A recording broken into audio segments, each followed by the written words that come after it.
The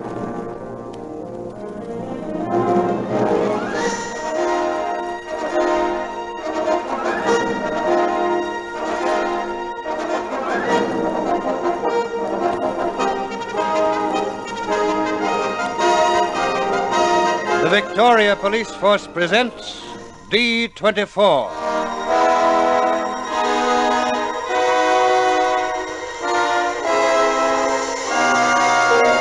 From the files of the Victoria Police, for the first time come these true stories of unceasing war against crime, of day and night vigilance that protects our life and our property, and of the nerve center of the Police Information Bureau, D.24. D.24.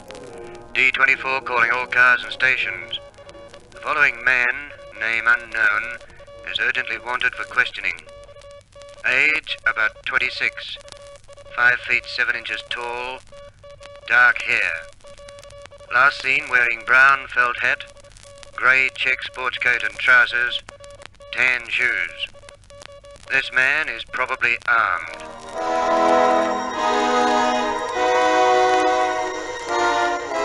This is the true story of the Galant bank teller.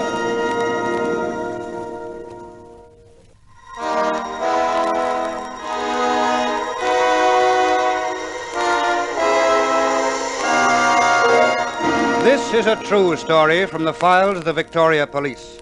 Only names, place names, and dates have been altered. Bob Miller was the kind of son any mother would be proud of. He was born in a Victorian provincial city, and from the very first, life held great promise for him. His physical fitness was obvious from the start.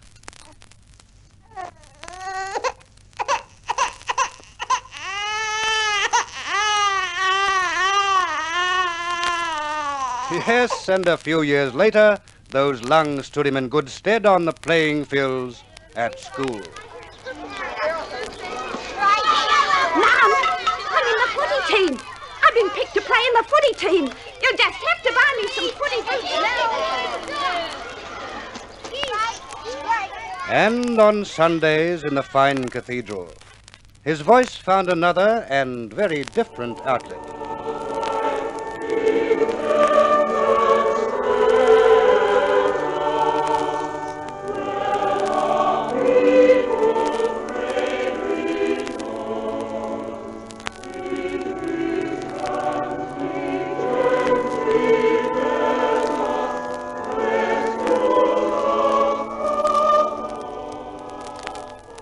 Bob was about 17 when, after a successful career at school, he applied for his first job. If you'll just give me a chance to show what I can do, sir, I'm sure you'll be satisfied. Yes, I somehow think we will. All right, Bob, you can start at 9 o'clock next Monday morning.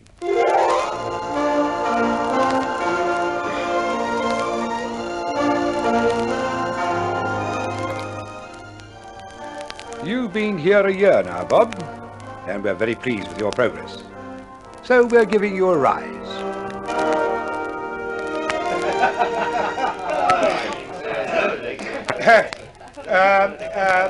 Ladies and gentlemen, it's nearly 3 years since Bob Miller joined the staff of this bank. During that time, he's done, well, very well, and now he's being promoted to Melbourne. We're all very sorry to lose him, but I'm sure that one day he'll be back. And when he does come back, it'll probably be as manager.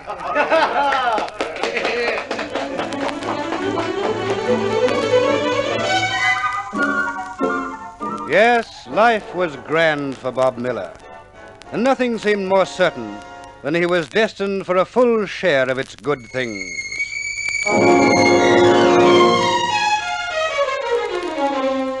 At the early age of 22, Bob Miller was dead. On a wall of the cathedral where Bob Miller sang each Sunday is a plaque on which are these words: "He was fatally wounded while gallantly defending his trust." Just how gallantly he defended his trust we'll tell you in this true story. If you'd been in a certain city hotel some 15 years ago, you might have seen two men named Stan Bennett and Joe Masters in earnest conversation.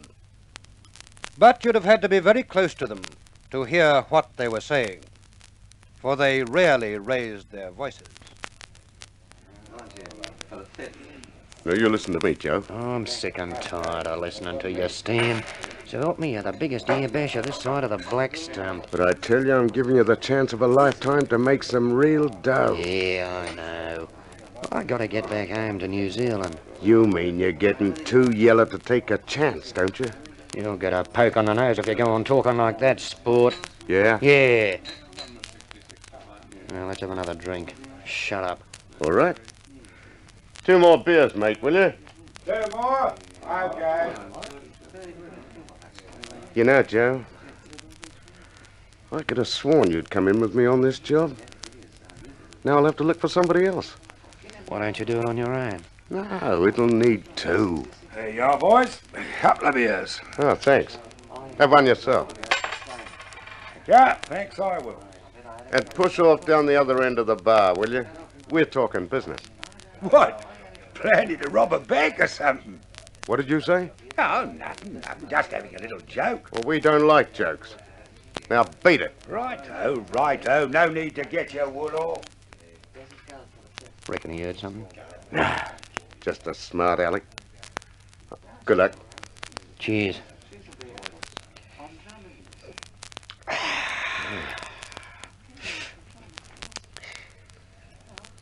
Stan? Yeah? How much do you reckon you'll get if you pull off that job? Plenty. And there's no if about it. It's a cinch. There'd be 200 or 300 in it for you. 200 or 300?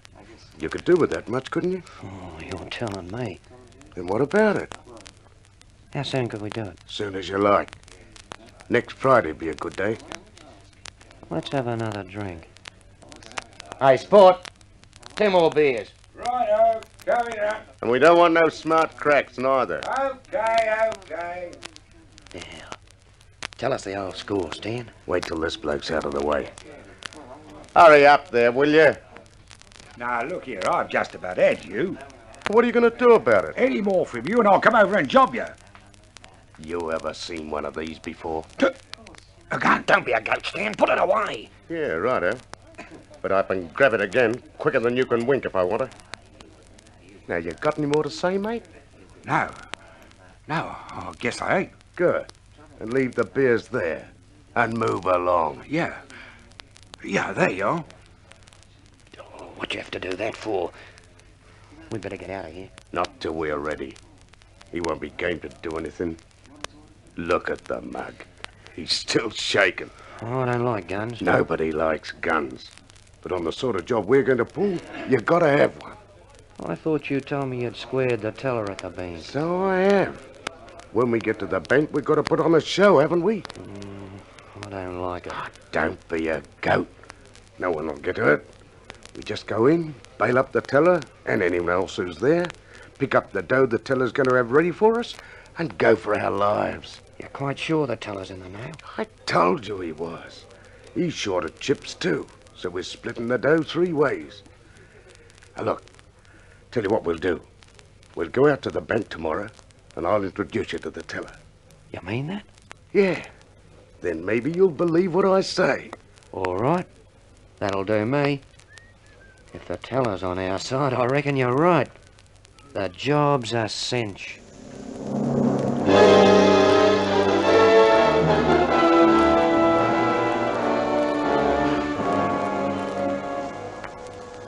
There's the bank over there. Where? Look, can't you see the sign on the window? Well, it's only an agency or something. That's what makes it so good. The only bloke in it is the teller. But he wouldn't hold much dough there, would he? On Fridays, he does. Come on, let's go over and have a look inside. Yeah, righto.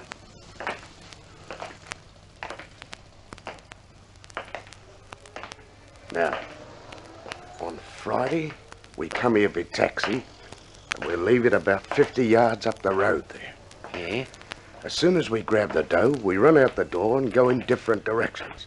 Hey? You dive into the cab and then drive it round the block. I'll scoot round the other way and you can pick me up. You got everything worked out, haven't you? I reckon so. Hey, just a minute. What's wrong? Stay back here. Don't go in the bank. Why not? The teller saw us.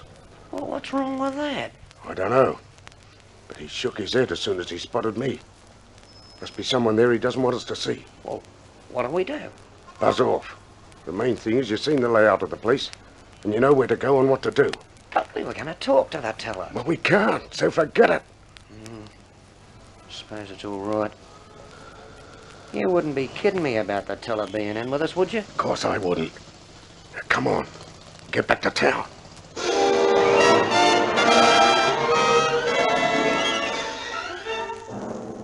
And so a crime was planned. For bank teller Bob Miller, Friday, May the 11th was an especially busy day. But he was used to that. Even so, he was quite pleased when the clock on the wall showed a few minutes to 3 o'clock, for that meant the doors would soon be closed for the day. He felt fairly sure, in fact, that Miss Marjorie Hughes, who kept a nearby florist shop, would be his last customer. My word, you've got it fine this afternoon, Miss Hughes. Oh, yes, I know. I do try to come in early, you know, but something always seems to delay me. Oh, I'm so sorry. Oh, that's all right. Hey, it's not quite 3 o'clock yet. It was such a silly thing that kept me today, though. No? Yes, Mr. Maxwell stopped me. Mr. Max, oh, the grocer. That's right. I was hurrying down the street when he came up and asked me about some men who were standing around a taxi a few doors along. Something funny about them? Well, I didn't think so. But Mr. Maxwell said they were acting strangely and told me to have a good look at them so I could remember them later. He'd even written down the number of the taxi. Come on. I thought he was rather silly, but I didn't like to tell him so. He's a nice old chap, really, and... Oh, but now I'm talking too much, aren't I? Oh, it's time you were closed. And I just want to pay in these 2 checks. Oh, right, that won't take a jiffy. There you are, Nap. All correct. Oh, thank you. Oh, good gracious. Well, what's wrong? Those 2 men at the door. Eh? They're 2 of the men I was telling you about. Don't you worry, I can look after them. But they may make trouble.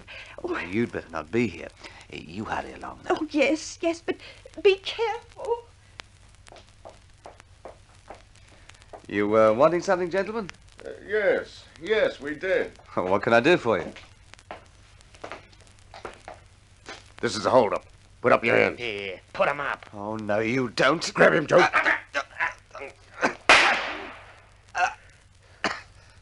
You shot me. He's down. Grab all the money you can, Joe. Let's get back to the car.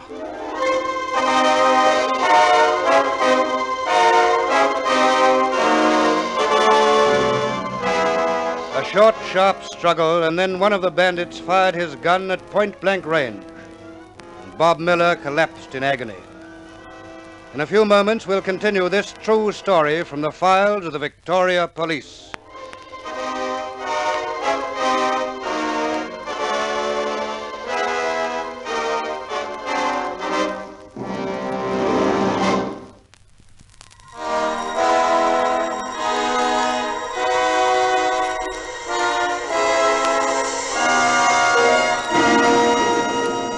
This is a true story from the files of the Victoria Police.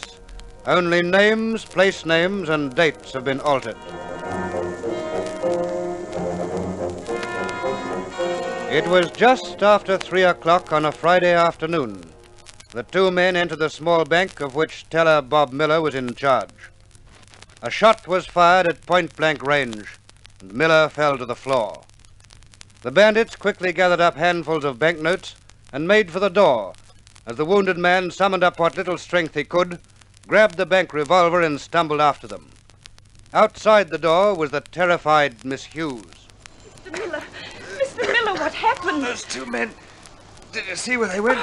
One ran down there. There's the other, just walking up that way. They shot me. Oh, I must get them. oh, Mr. Miller. Must get them. Mr. Miller. Hey, you. Stop or I'll shoot. You talking to me? Yes, I am. Put up your hands. What's the big idea? You robbed my bank. You're mad. I wasn't near your bank, wherever it is. You're coming back with me. Oh, no, I'm not. Don't move. Don't move or I'll shoot. No, I know you're mad. No use arguing with a gun. Come on then. Back to the bank. You go in front. Okay. Keep your hands up. Don't worry, I will. What's going on here? This man robbed the bank. This bloke's off his head. 2 men came in the back. One shot me. You don't look too good, Mr. Miller. Just about done. Hold up. Take the revolver. Yes. Call the police. Yes, right. I tell you, he's crazy. I'm not so sure. Keep your hands up. I can't go any further. Hold up. Go on. Get moving into the bank, you. Someone look after Bob Miller. Go on, you. Do what I say. You'll be in trouble for this. Don't you argue. Start walking.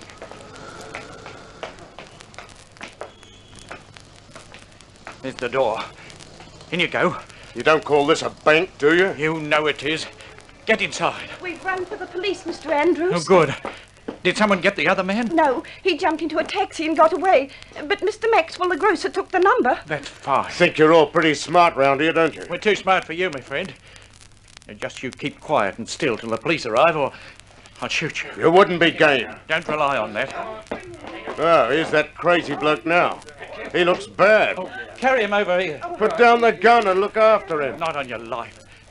How is he, Miss Hughes? Oh, dear. He looks awful. Simply awful.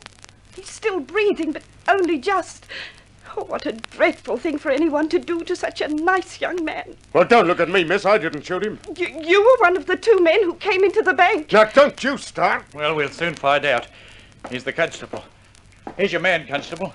All right, I'll take care of him. Don't you touch me. What's the story, Mr. Andrew? 2 men tried to rob the bank. Bob Miller was shot, but he went after them and brought this man back. Well, he brought the wrong man back.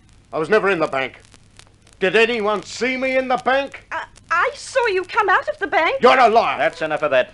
Put out your hands. What? I said put out your hands. I'm putting these handcuffs on you. You're making a big mistake and you... I don't think so. Come on. All right, but you'll be sorry. And now, who's looking after Mr. Miller? We've rung the doctor and an ambulance, constable. Good. Now I'll get to D.24 and we'll get the detectives on the job.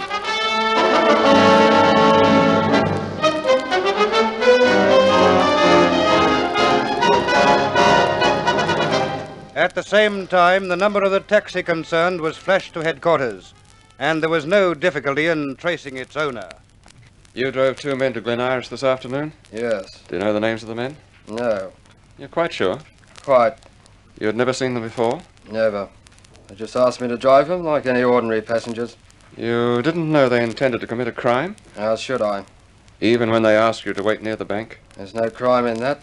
No, but what about when one of the men comes racing back and jumps into the car? I didn't know there'd been any shooting. But you thought something had happened? Yes, and I was scared. So you drove off? Yes, as fast as I could. Where to? I started off for town, but the bloke made me take him to the station. Yes? So I dropped him there, and that's the last I saw of him. You've no idea where he was going? Not the slightest. I see. You'll be able to give us a description of him, I suppose? Yes. Right. And we'll probably want to ask you further questions later.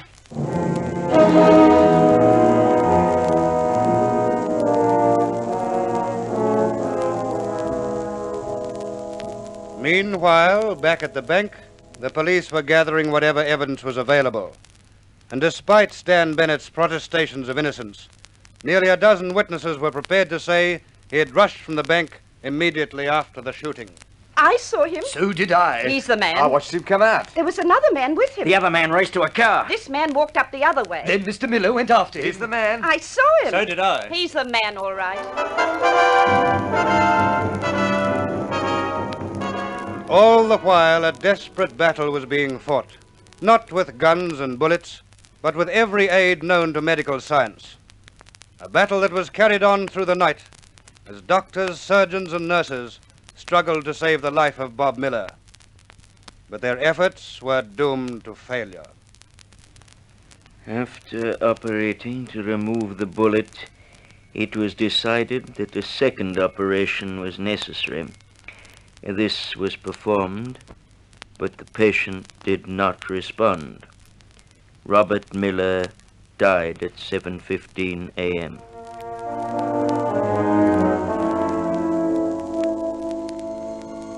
A young life was cruelly ended. The bandit, Stan Bennett, was charged with murder, and a detailed description of his accomplice was broadcast and published throughout the length and breadth of Australia. Here is his description. Age, about 26. 5 feet 7 inches tall, dark hair. Last seen wearing brown felt hat, grey checked sports coat and trousers, tan shoes. This man is probably armed. Wanted for the murder of Robert Miller at Glen Iris on the 11th of May. Wanted for murder. Public indignation was intense as the entire community joined with the police in efforts to apprehend the wanted man. Every lead was followed, however vague, however unlikely. Police here! Open up! Police here! Hello, D.24. About that man you're looking for. I saw him in Brunswick. That man, he was on my tram. I saw him in Burke Street. At Collingwood. At Malvern. South Melbourne. Geelong. Ballarat. Bendigo. Police here! Open up! Police here! Check every road, every train, every aircraft. Check. Check. Double check. Police here! Open up! Police here!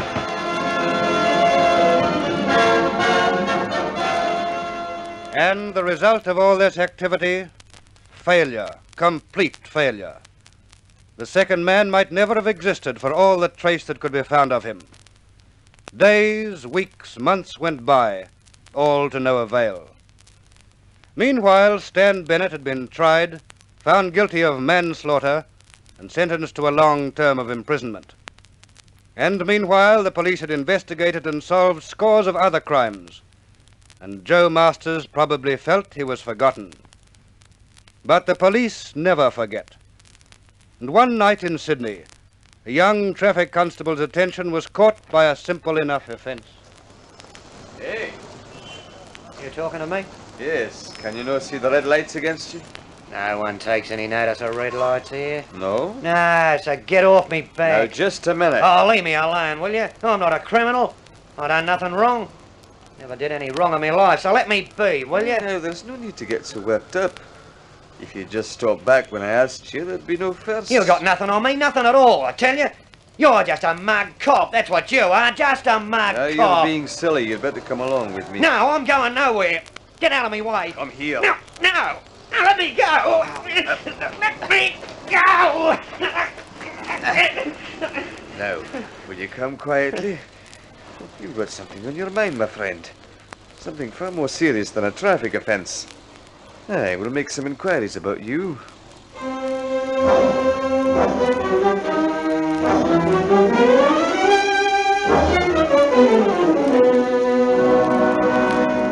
Joe Masters had been clever.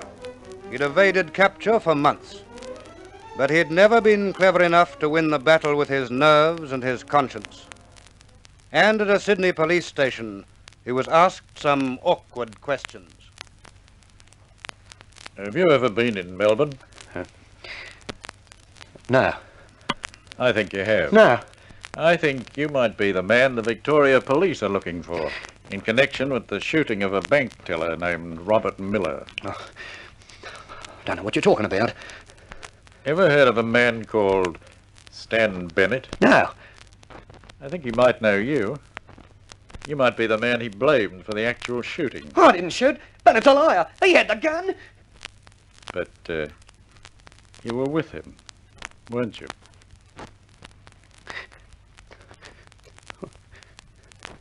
This thing's been driving me mad. I didn't know there was going to be any shooting, so help me, I didn't. I'd never have been in it if I had. It was Bennett talked me into it. Said the teller was in the know and there'd be no trouble. I'm not a killer. I wouldn't hurt no one. I haven't had a decent night's sleep since it happened. I got away and you couldn't get me, but now you have. I'm glad. I'm glad, I tell you. A bit longer. I'd have gone right off me head.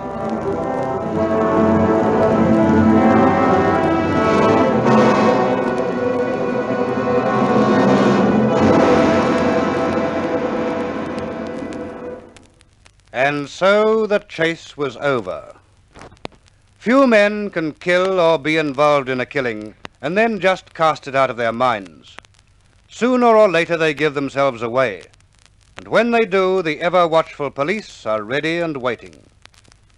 The criminal, Joe Masters, was no exception, and when he was returned to Victoria, he confessed his part in the crime, but of course put all the blame for the shooting on his associate. Brought to trial, he too was found guilty of manslaughter and went to jail for a long term.